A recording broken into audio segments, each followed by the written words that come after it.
High friends, Manjushree home cook and blogs থেকে আমি মঞ্জুশ্রী আবারও চলে এলাম প্রতিদিনের মতো রেসিপি নিয়ে। তাহলে বন্ধুরা চলুন, একটা লাইক দিয়ে ফুল ওয়াচ করলে বুঝতে পারবেন এখানে আমি কি রেসিপি নিয়ে চলে এলাম।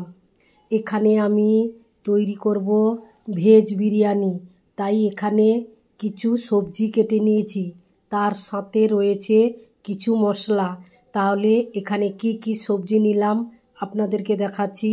বিনস, গাজর, আলু, ক্যাপসিকাম, টমেটো, কাঁচা লঙ্কা, পেঁয়াজ, আদা, এই সব সবজি নিয়েছি। ওইগুলোকে ভালো করে ধুয়ে ছোট ছোট পিস করে কেটে নিয়েছি। এবার গ্যাসে কড়াইটা আগে থেকে গরম করে নিয়েছিলাম। এবার এখানে 2 থেকে 3 টেবিল চামচ সরষের তেল দিলাম।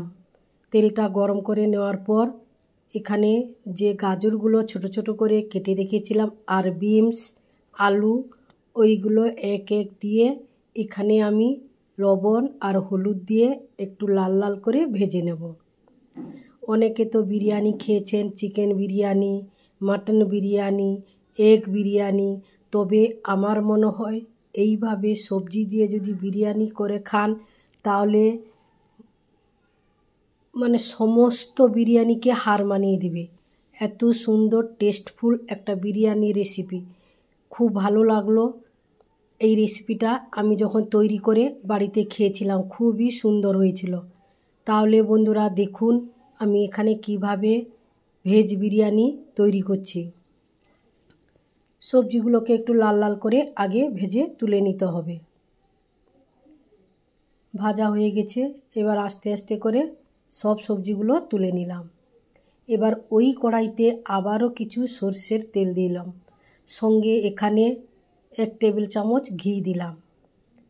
ঘি দিয়ে প্রথমে 2টো শুকনো লঙ্কা, সঙ্গে গোটা গরম মশলা, আর সঙ্গে দিব 1 চামচ সাদা জিরে। তারই সঙ্গে সঙ্গে এখানে আমি 2টো তেজপাতা আগে থেকে ধুয়ে কেটে রেখেছিলাম। এবার এই ফোড়নটা থেকে একটা স্মেল আসার পর আমি আগে থেকে যে পেঁয়াজ কুচিয়ে রেখেছিলাম, বলতে এখানে বড় বড় সাইজের 2টো পেঁয়াজ দিয়ে দিলাম, সঙ্গে ক্যাপসিকামটাও পেঁয়াজের মতো ছোট ছোট করে কেটে নিয়েছি। এবার ফোড়নের সঙ্গে ক্যাপসিকাম আর পেঁয়াজ ভালো করে আমি এখানে ভাজবো। পেঁয়াজ ক্যাপসিকাম এখানে মোটামুটি আমার ভাজা ভাজা হয়ে এসছে।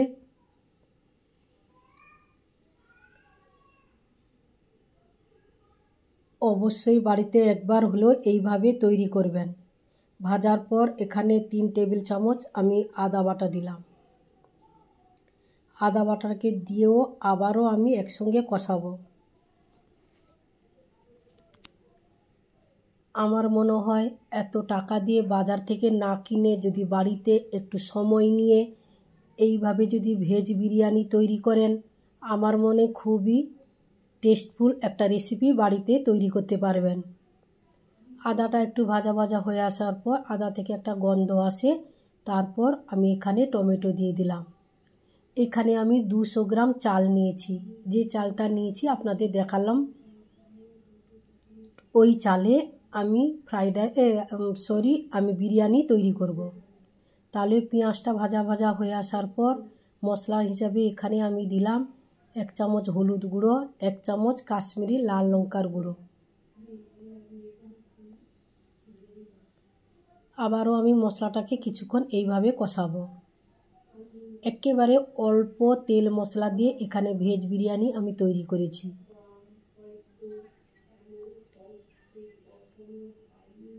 এবার খুন্তি দিয়ে ভালো করে আমি টমেটোটাকে দলে দিলাম, যাতে তাড়াতাড়ি নরম হয়ে একসঙ্গে মশলার সঙ্গে মিশে যায়।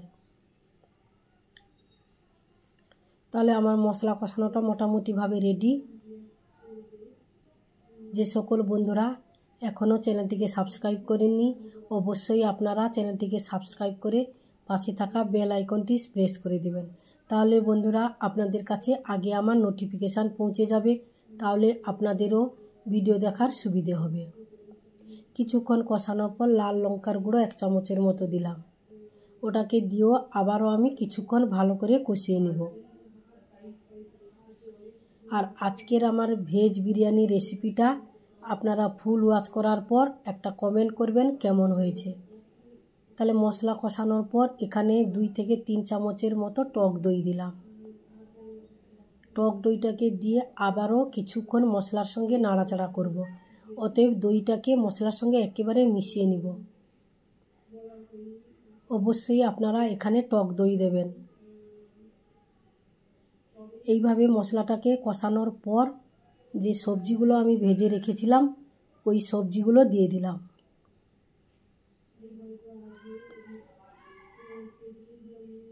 সবজিগুলো দিয়ে আবারও আমি সবজির সঙ্গে মশলা একসঙ্গে কষাবো। এই ভেজ বিরিয়ানি আমি প্রেসারে করেছি, বলতে প্রেসার কুকারে।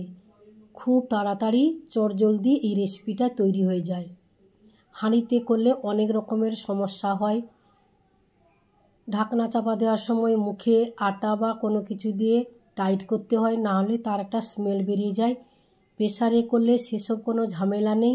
একেবারেই প্রেসারে ঢাকনাটা লাগিয়ে দিলে পারফেক্টভাবে একেবারে ঠিকঠাক হয়ে যাবে। তাহলে দেখুন বন্ধুরা, প্রেসারটা আমি গ্যাসের ফ্লেমে হাই ফ্লেমে গরম করে নিয়েছি। গরম করে নেওয়ার পর লো টু মিডিয়ামে রেখে আমি সবজির সঙ্গে কষানো মশলাটা প্রেসারের মধ্যে আস্তে আস্তে করে একটা চামচ দিয়ে দিচ্ছি।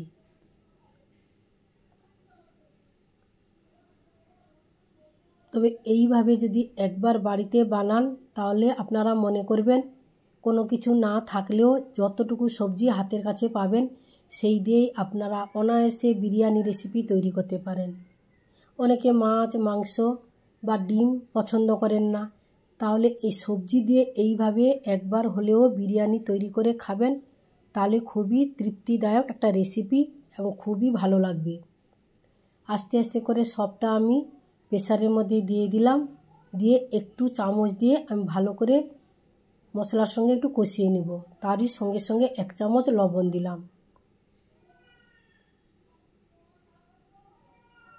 লবণটা দেওয়ার পর একসঙ্গে মিশিয়ে নিয়েছি। এবার ফ্রাইড রাইসের চালটা আমি আগে থেকে ধুয়ে 10 মিনিটের মতো ভিজিয়ে রেখেছিলাম। এবার ওই সবজির মধ্যে যে 200 গ্রাম চাল রেখেছিলাম ওই পুরো চালটা আমি দিয়ে দিলাম। চালটাকে দিয়েও আবারও আমি কিছুক্ষণ সবজির সঙ্গে কষাবো ওই প্রেসারে। তাহলে দেখুন বন্ধুরা আমি কিভাবে এখানে কষালাম।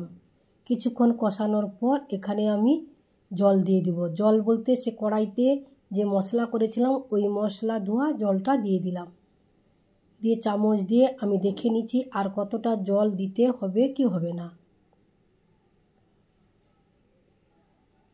তাহলে মোটামুটিভাবে আমার জলটা ঠিকঠাক আছে। আর সামান্য অল্প একটু জল দিলাম।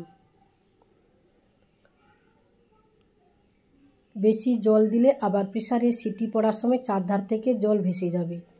তাই একটু আপনারা খেয়াল করবেন, যতটা পরিমাণ কোয়ান্টিটি নেবেন সেই পরিমাণে হাতের একটা আঙ্গুলের একটুখানি ঢুকিয়ে দেখে নেবেন কতটা জল দিচ্ছেন, বা যতটা নিয়েছেন সেই পরিমাণ থেকে আপনারা ছোট্ট একটা কাঁচের গ্লাস বা ছোট্ট একটা গ্লাসে মোটামুটি 2 গ্লাস জল নেবেন। জলটা দেওয়ার পর এখানে আমি বিরিয়ানির মশলা পুরো প্যাকেটটা দিয়ে দিলাম। তারই সঙ্গে সঙ্গে এখানে আমি গরম মশলার গুঁড়ো 1 চামচের মতো দিলাম। এখানে দুটো মশলাই সানরাইজের মশলা ব্যবহার করেছি। আর দিলাম 2 টেবিল চামচ ঘি। ঘিটাকে দিয়ে আর মশলাগুলোকে দিয়ে আমি একটা চামচ দিয়ে ভালো করে ঘুটে নিলাম। এইভাবে মিশিয়ে নিলাম। তাহলে আপনারা স্কিপ করবেন না, স্কিপ করলে বুঝতে পারবেন না কখন কি মশলা কিভাবে দিলাম এবং কিভাবে এই রেসিপিটা পুরোপুরি তৈরি করলাম। এবার বাটি ধুয়ে একটুখানি জল দিয়ে দিলাম। দিয়ে এবার প্রেসারের ঢাকনাটা লাগিয়ে নিব। এবার আপনারা মোটামুটি হাই ফ্লেমে গ্যাসটা থেকে 7টা থেকে 8টার মতো। একেবারে গ্যাসের ফ্লেমটা কমাবেন না। এইভাবে পরপর 8টা থেকে 10টার মতো সিটি দিবেন। সিটি দিয়ে ঢাকনা চাপা দিবেন, কিন্তু ঢাকনা খুলবেন না। ঢাকনা খুললে সেদ্ধ হবে না, কাঁচা থেকে যাবে। একেবারে সিটিটা কমে গেলে তখন ঢাকনা খুলবেন। তাহলে বন্ধুরা, আজকের রেসিপিটা কেমন হয়েছে আপনারা অবশ্যই কমেন্ট করে জানাবেন। আর ভালো লাগলে লাইক, কমেন্ট, শেয়ার, সাবস্ক্রাইব করতে ভুলবেন না। দূরে কাছের বন্ধুবান্ধবের কাছে বেশি বেশি করে শেয়ার করে দিবেন। তাহলে আজ আসছি, নমস্কার। আবারও আপনাদের সঙ্গে অন্য কোনো রেসিপিতে দেখা হচ্ছে। ততক্ষণে আপনারা ভালো থাকুন, সুস্থ থাকুন, সাবধানে থাকুন। Tata, bye bye.